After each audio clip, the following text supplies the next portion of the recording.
Hi, everyone. Hey. I'm Amelia. She's about dark hair, but, you know, if you see, let me know.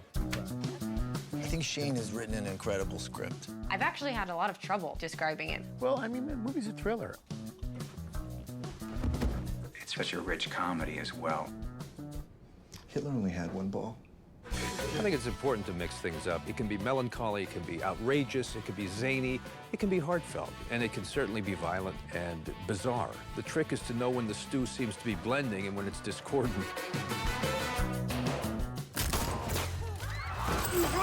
Amelia! Run! I've known Shane for 20-some years. We got together and said, hey, let's write something. Let's do something in this genre. It's kind of ideal in terms of having a writer-director helm the movie. I wouldn't do that if I were you. And as he walks, then you run.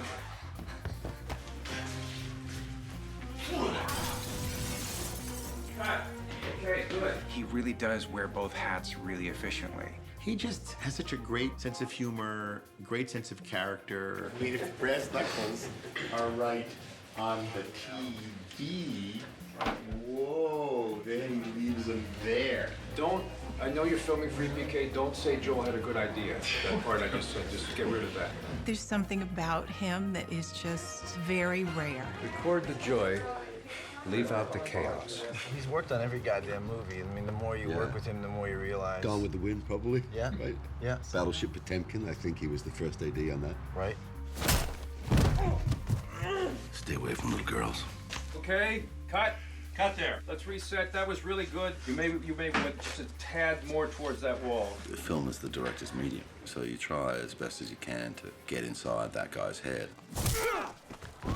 He's down. You're gonna get your reserves back.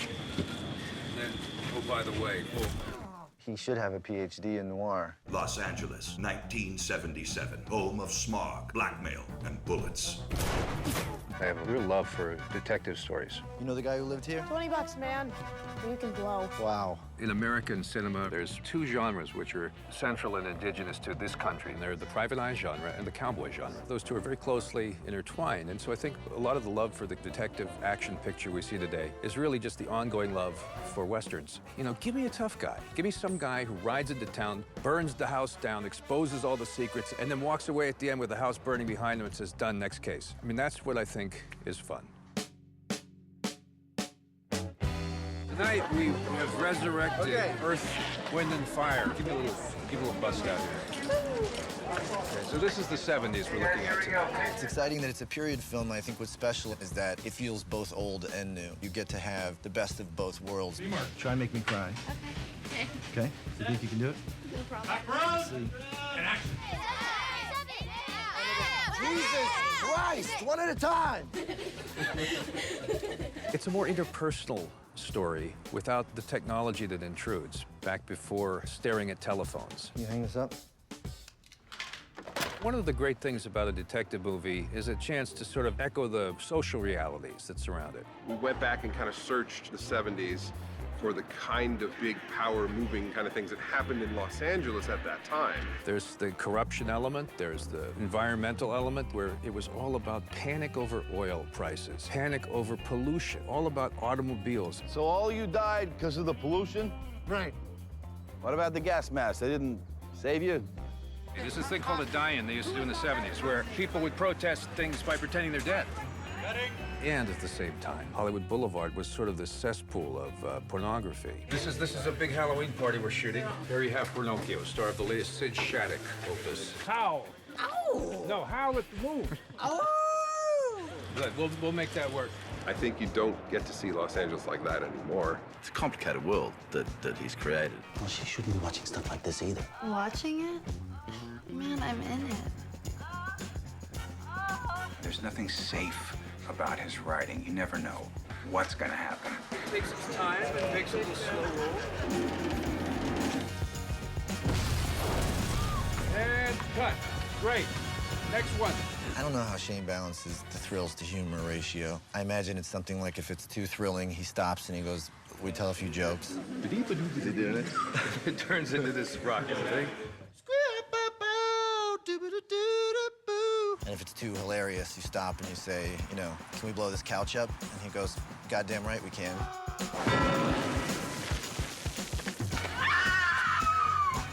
makes it a really rich world to get to play in. I think this is as good as it gets for me. I could make these for the rest of my life. Just this story, these guys, that's it. Serve it up. I'm not saying sequel, I'm just saying sequel. And let's cut there. Russell Crowe, Shane Black, and a giant cigarette-smoking bumblebee. Idiot, you didn't know that? I'm a detective, and we have a code. Unless you're a ventriloquist. Fuck those guys. You can always see their mouths moving. You guys want to see my dick? Unbelievable. Oh, all right.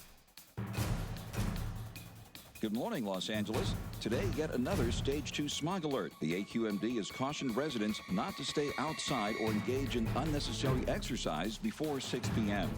1986, I met Shane. He had written a script called The Shadow Warriors, and everybody was like impressed with the script, but nobody wanted to make it.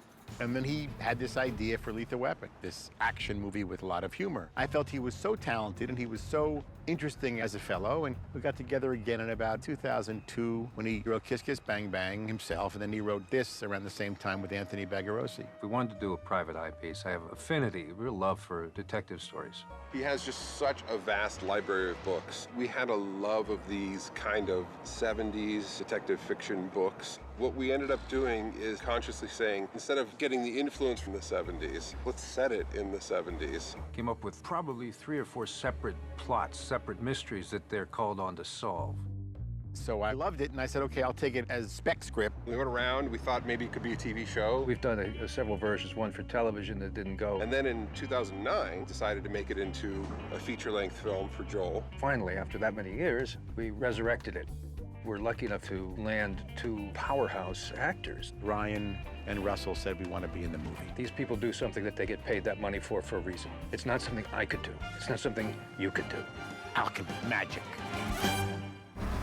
On a fundamental level, it's a good detective story.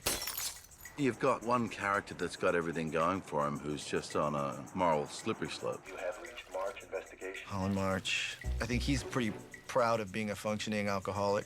I guess I don't understand why we're not celebrating. He's found a way to sort of tread water. We're all having a drink in the afternoon. And get along and support his daughter. Holly, she thinks it's really cool that he's a detective. I can help you. Seriously? I love you.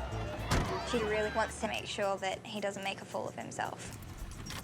And then you have another guy who really just wants to be useful. Jackson Healy basically breaks people's arms for a living. And he has a problem with it, but I'm not sure he's really connected it to the fact that he breaks people's arms for a living. Short.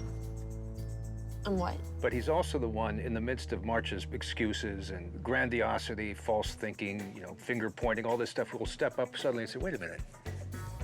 I think you missed something here. Amelia fell off my radar. Your radar? Your radar?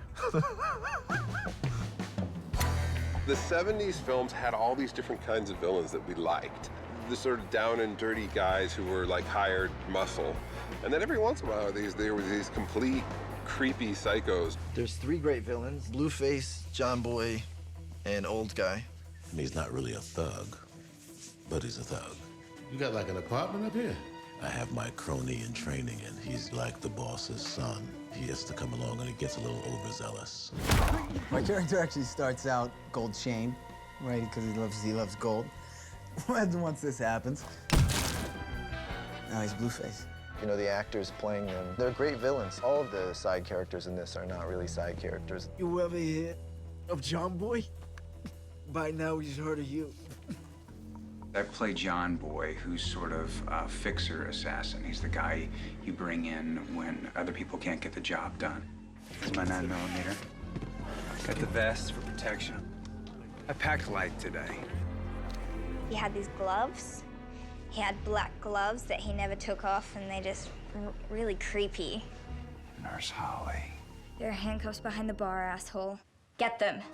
One of Shane's big loves is the man in a suit in a lot of action.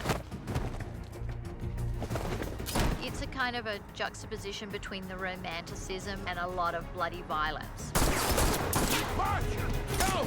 I got this! First and foremost, we didn't throw any kid through a window. They were all adults.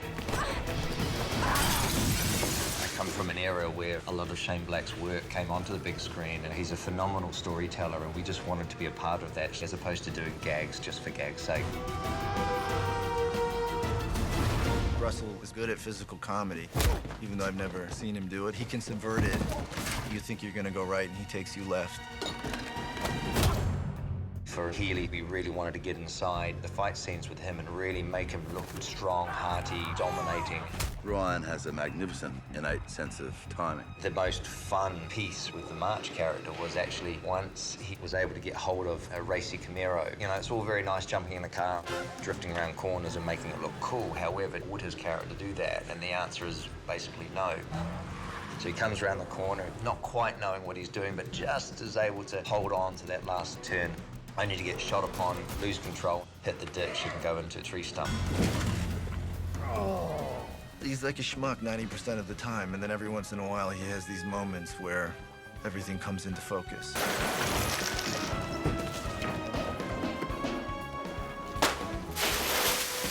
I think I'm invincible.